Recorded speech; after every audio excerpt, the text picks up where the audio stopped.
You're listening to the Prosperity Report Love and Money podcast. Find out what every couple needs to become a winning team in love and money. We bring you actionable ideas from expert therapists and experienced married couples, helping you stay happily married longer. Stay tuned until the end. We'll leave you with a tip you can start using today in our 5-minute activation segment. Now here's your host, best-selling author, speaker, and psychotherapist, Kanae Porter. Well, hello, Leah. Hello there. It's so nice to see you. So everybody, we'd like to welcome you to the life edition of the Prosperity Report.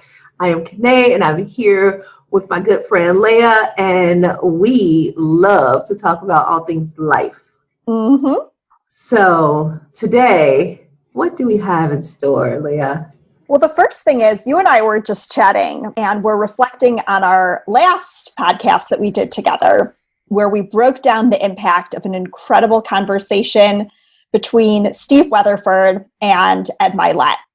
And it was interesting because we did the interview and it was such like a rich, meaty conversation. We were both so excited to talk about it.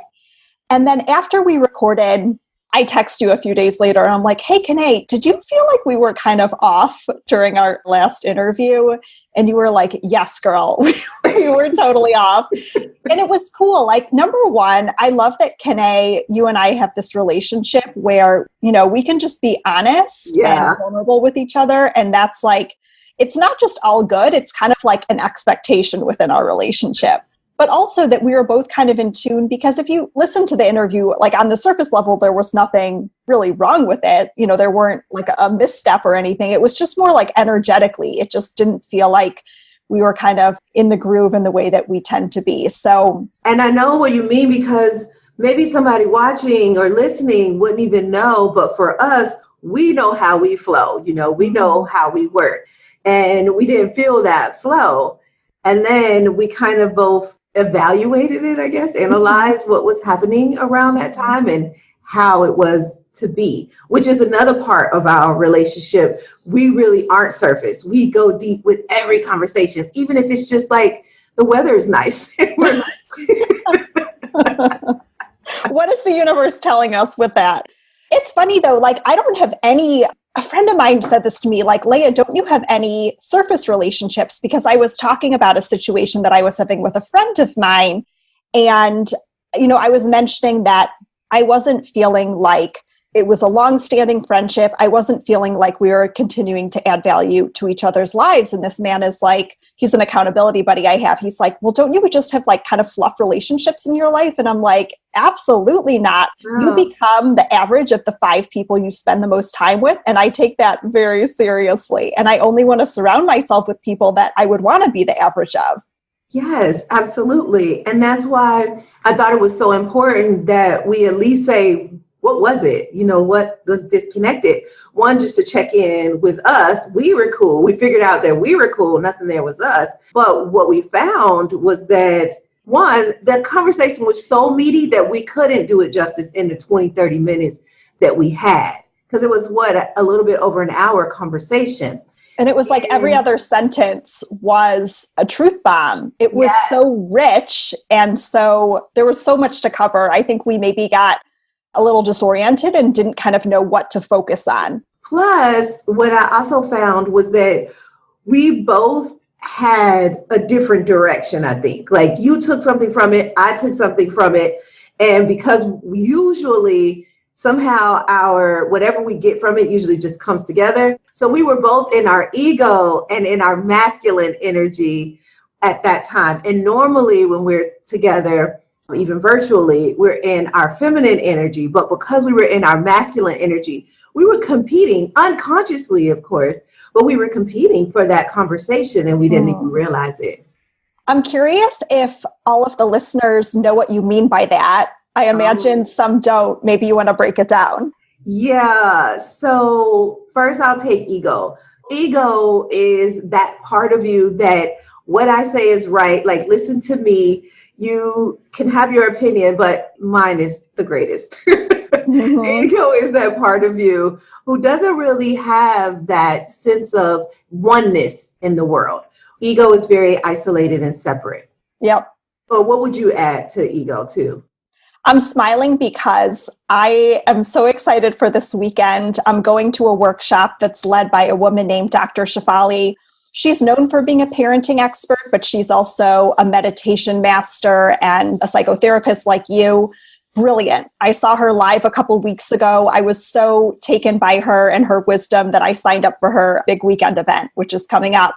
One of her big principles is that in parenting, oftentimes we parent from a place of ego, meaning what will our peers think of us? What will our peers think of our kids? What will our friends and society at large think of us? And so all of the decisions are made based on how we're perceived versus what's truly best for our kids. Right. And so as a result, she talks about parenting as something that you do to yourself, not something that you do to your kid. You parent yourself so that your kid can do their thing. Right. I am so looking forward to us breaking her video down. So I can't wait till we talk about her.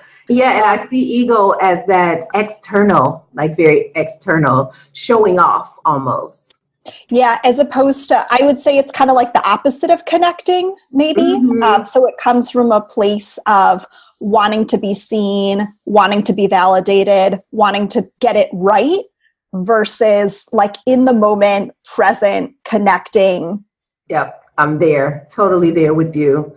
And then when it comes to this feminine, masculine energy, when I talk about that, the masculine is that produce, solve, fix, work it out, show. Also a lot of competition in masculine because men go to wars, they fight wars. Where in the feminine, we support, we take care, we nurture.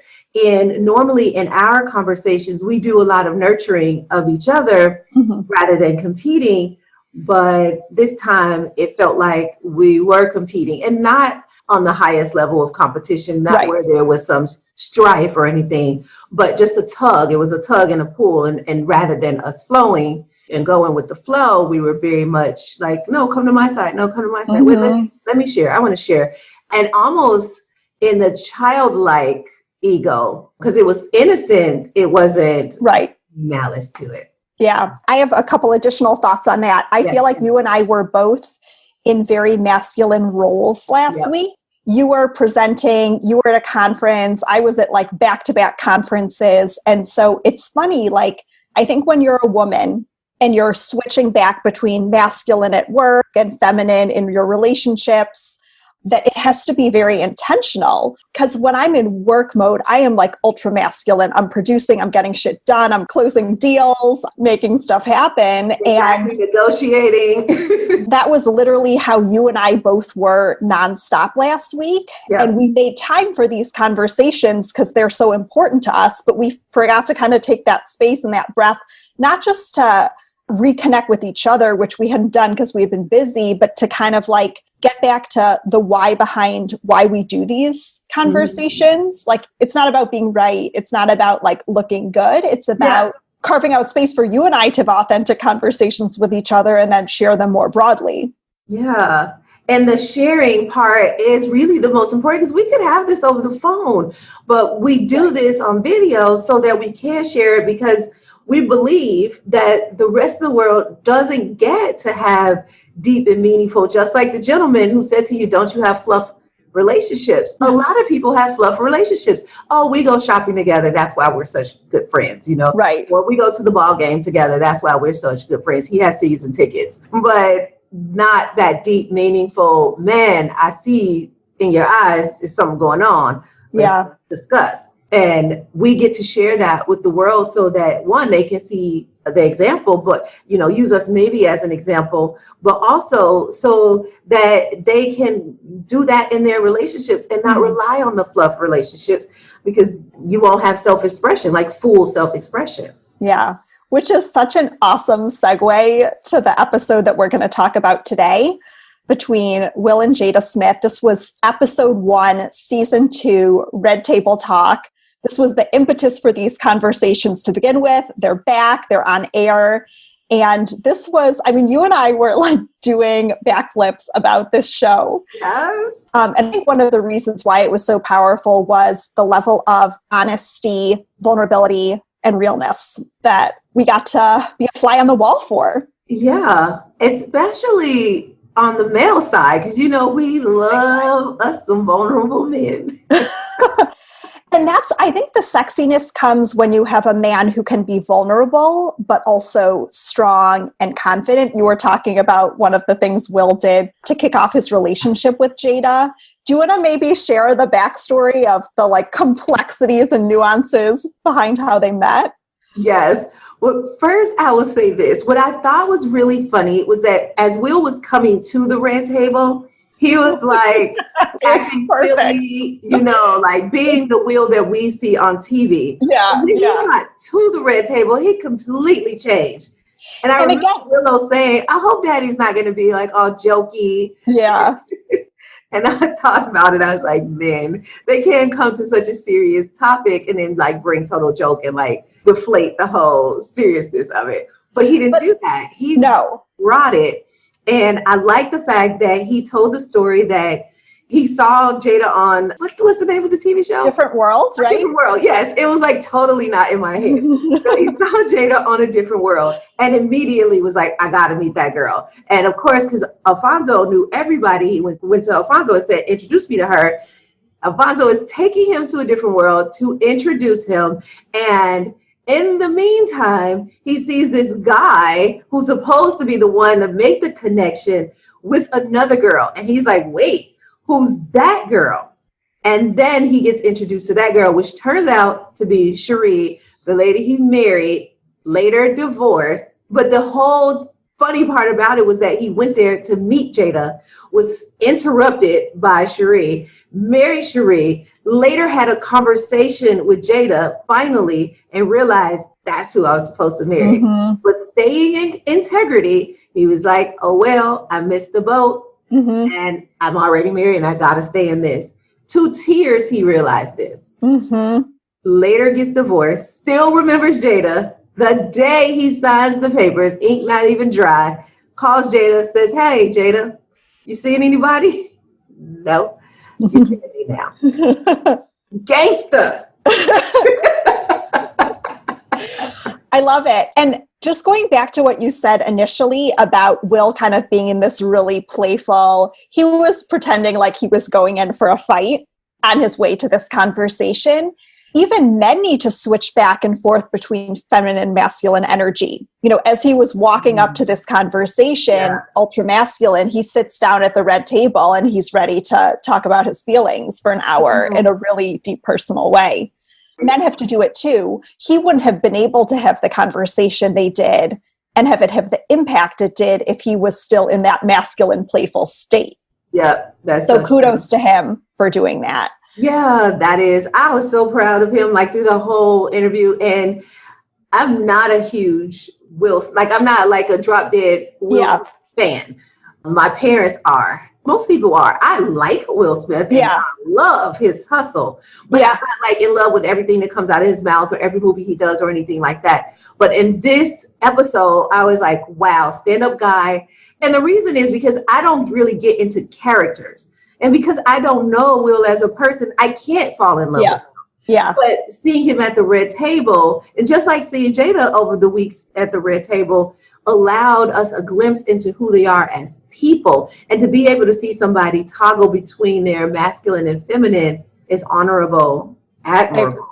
I agree. I think one of the things that struck both you and me about this episode was their level of commitment, not just to each other, but just being all in with family, all in with the relationship. I mean, even Will with his ex-wife, knowing that she wasn't the right person for him. I think this is super rare. He said, I made a commitment. I'm all in. I'm staying with this. And it was only when she said to him, she filed for divorce on Valentine's Day.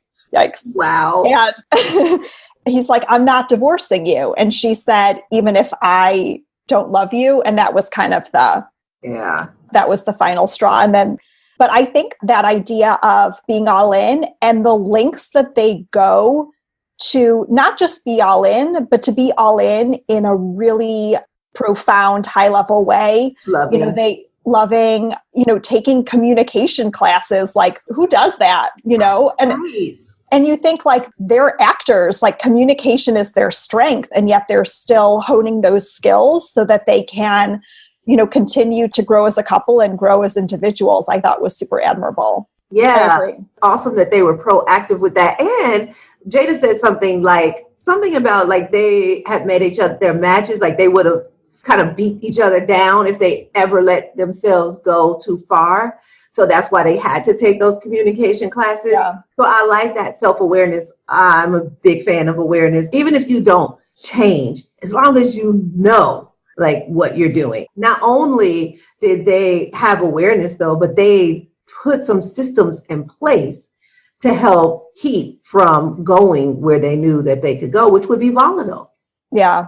I think one of the turning points in their relationship was so they've been married for 20 years. This was pretty early on. And Will had his 1-year-old son on his lap, and they were all playing Pictionary with a big group of friends. And Will was being silly or whatever, and Jada called him out, and used some curse words in doing so. And Will took a newspaper and smacked her on the head and said, "Come in the kitchen, we need to talk." And he basically shared he had grown up in a really abusive home where his dad was constantly beating on his mom. And he had made a commitment to not have a relationship like that. And he said, if you and I are going to stay together, no profanity, no violence. And she kind of was taken aback and like jokingly said, "You mean you're breaking up for a couple words?" And he broke up with her. And that was the point when she started crying and they repaired things. And, they said 20 years later, they've never had a fight where they've raised their voices or gotten violent or used derogatory words. Yeah. That was a really powerful moment for me. Right. It took a lot of self-awareness, I think, on Will's part to know what he needed.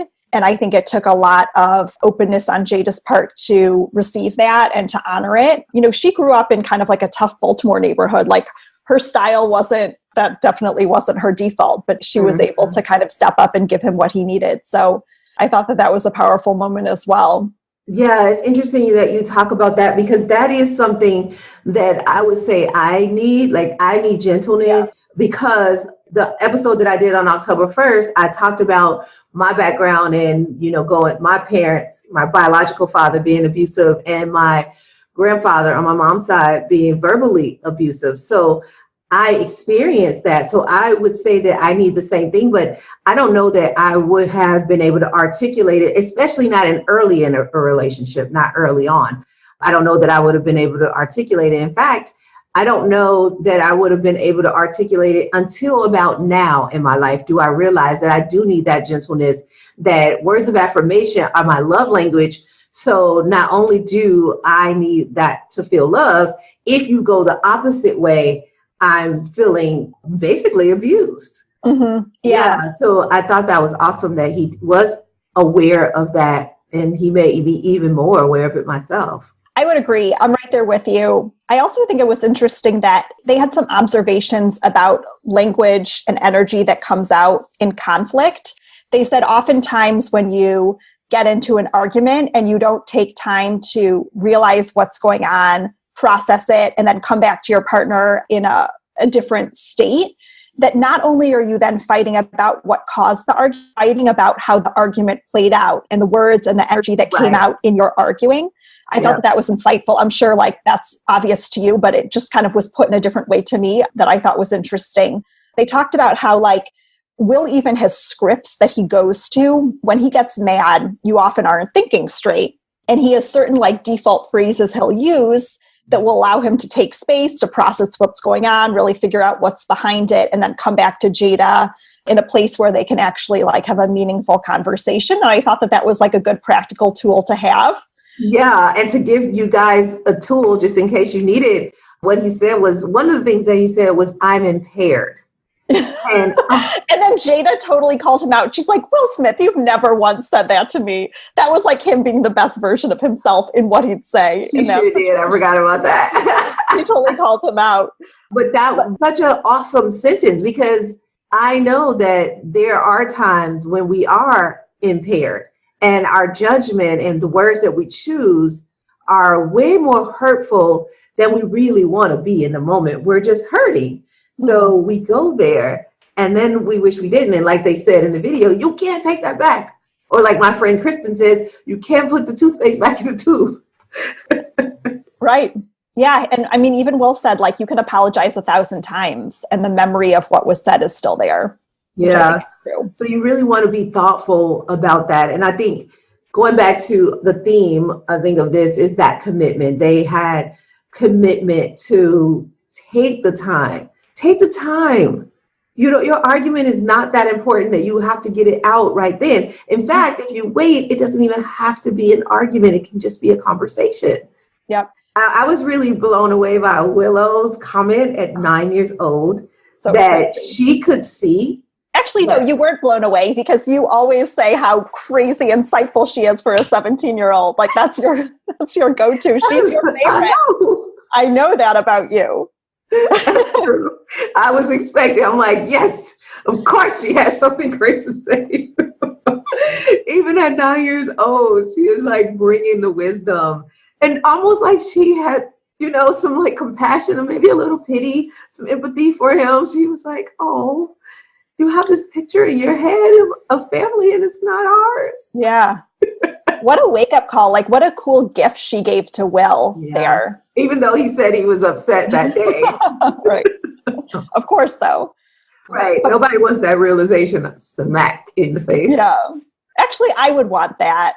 It would be but in the moment. It's tough, but I would want it. Later, the next day or whatever, a week later. Yeah. I do want to talk about one thing. Were you going to say something? I was just going to say, like, for the people watching who haven't seen the episode yet, that moment came after, you know, Will grew up in a really tough home environment, abuse and other challenges. And he decided that he wanted to create an amazing physical home for his family.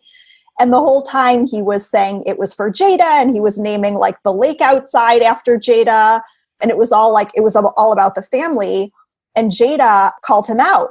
And Will said, actually, this was one of his favorite things about Jada is she would always call him out on his shit and call him to be nothing less than the best version of himself. And she said, Will, this isn't about us. This is about you. And this is about you having this image of the perfect family that you want to project to the world because you think that that's what they expect of you.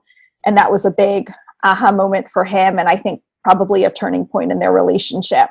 But it was like it. Yeah, it was interesting to hear Will. I thought that this was also really profound for me.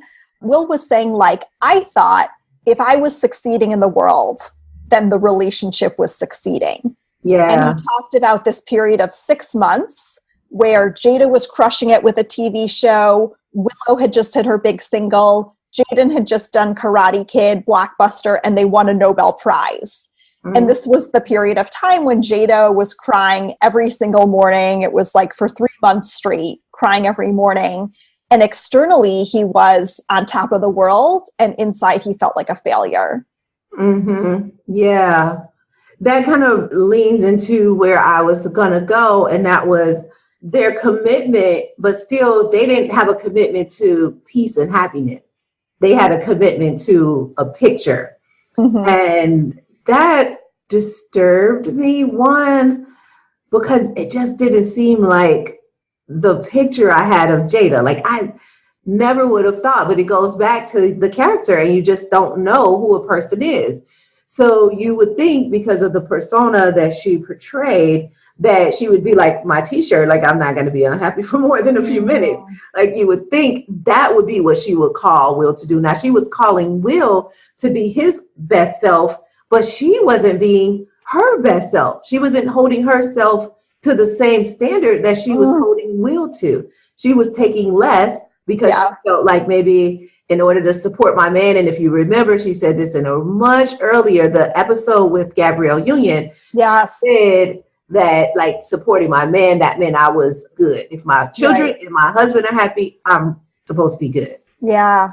One of my favorite moments during this episode was when Jada was talking about the fear that she felt because Will is a force. You and I were chatting about this right before the show, her masculine and her feminine energy. There are moments when Jada is ultra masculine, and when she steps by Will's side, she goes into her feminine. And I think as a result of that, there were things that were going on that she saw crystal clear. And yet she wasn't voicing them because, again, the idea of like the ideal woman is like, you don't ruffle feathers. Like you let the man lead and you support that. And so what was so interesting to me is like the very quality that Will loved most about her, like her ability to call him on his shit and call him to be his highest self, was what she expressly wasn't doing because of this idea of what a woman should do. And it was only when she kind of broke out of that and was like, truth time, here's what I see is going on. If we were on an island together, forget all of like the material trappings of success, like what would we have? And that was like a big wake up call for Will too. Not like, really though, because remember he was like, didn't even know what she was talking on about. the island. We have an island. She was like, you are so disappointed. So it took him a minute, but he did get it. But at first he's like, oh, we on an island? Yeah. Oh, us. Right. But that was kind of a turning point when she kind of stepped into her power and helped him see things that he hadn't been able to see without her too. Yeah. And I think what I'd like women who are listening to call ourselves, to really look deep inside. Like, where are the boundaries that we are letting being crossed so that we're almost in tears? Because that's really what happened. She was in tears for all those days because she kept letting him cross boundaries from day one. The moment she got pregnant, really the moment he said, you're seeing me now. She really let him cross boundaries in that moment. Yeah. Knowing she should have said, hold on, what is this arrangement? Tell me what that means. What does seeing me mean? Like, she should have gave him a little pushback on that. When I say should, because that's not a word I like to use often. Yeah. If she was going into a commitment, going back to our theme, I think we kind of have two going themes here, the masculine, feminine theme and then the commitment theme. Yep. But if she's going into that commitment theme, what is she committing to? You do need to be clear on that so that you can fully commit. If she wasn't clear on that, she just went in. And she went in and gave up a part of herself so that she could stay in her feminine, because what she felt like she was committing to, and this is my assumption, because he was so manly and so forceful and so confident, he came at her with every ounce of masculine he had, which allowed her to drop any of her masculine and go all feminine and just go, yes, take me. That whole caveman, cave woman, you woman, mine. And that's basically what happened. And she was like, okay, I'm yours. Yeah. Which is beautiful. Yeah. But in the long run, if you can't maintain that, take me, I'm yours. Because she has some dreams of her own. Yeah. She bought a farm that she never slept one night in. I can so relate to that, though, as someone who I see myself having both very strong masculine and very strong feminine. And there's something about being with a man, certain men, I've seen all of the like ferocity and like confidence and like self-worth I have when I'm in my masculine. There's something about being at that man's side. I think it's like a biological unconscious thing that happens that I let slide that I never would if it wasn't kind of in a romantic capacity. And I don't think it has to do with like self-worth. I think that there's something on a very deep biological level. Jada said, I want to see if I can get the quote right because I think you should stay there if you can, because that is such a great point. Because there's so many coaches out there talking about if you let stuff slide, if you do give up your boundaries, you don't love yourself. And that is not the truth all the time. And I fight with that because I don't know exactly how to explain it, but I think you just did a really great job. When you put down your boundaries and your guards, it is you being 100% in your feminine and allowing him to be 100% in his masculine.